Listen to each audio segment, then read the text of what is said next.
ప్రజా ఫిర్యాదుల పరిష్కార వ్యవస్థ పబ్లిక్ గ్రీవెన్స్ రెజిస్టర్ సిస్టంలో వచ్చిన అర్జీలు పునరావృతం కాకుండా చర్యలు తీసుకోవాలని జిల్లా కలెక్టర్ వెట్రిసెల్వి అధికారులను ఆదేశించారు.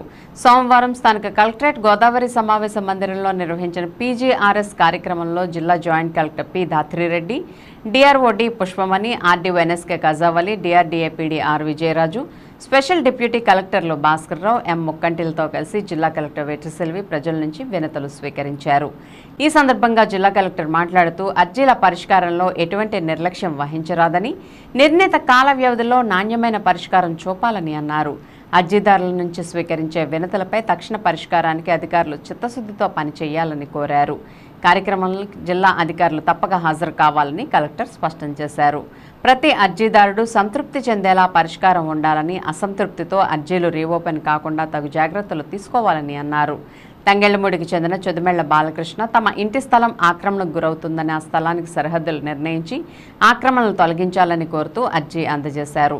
పెదపాడు మండలం కలపర్రు గ్రామానికి చెందిన లక్ష్మీనారాయణ ఫిషర్మ్యాన్స్ సొసైటీని రద్దుపరిచి రెవెన్యూ అధికారి వారిచే దర్యాప్తు చేయించి చెరువును కాపాడాల్సిందిగా అర్జీని అందజేశారు.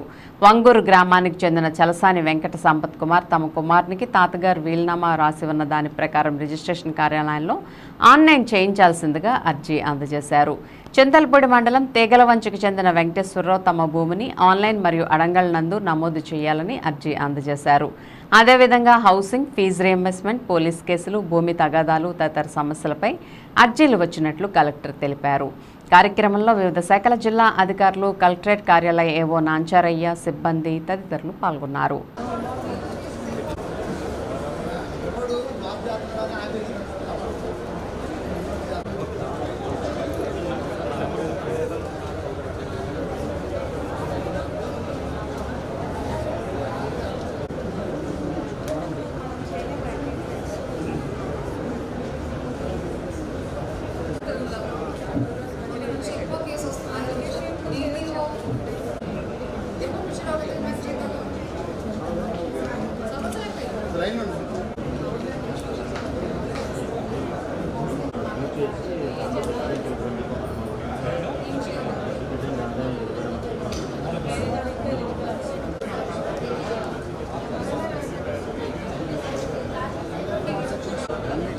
ఆ భూమికి సంబంధించిన కాగితాలన్నీ వాళ్ళకి అనుకూలంగా చెప్తున్నారు.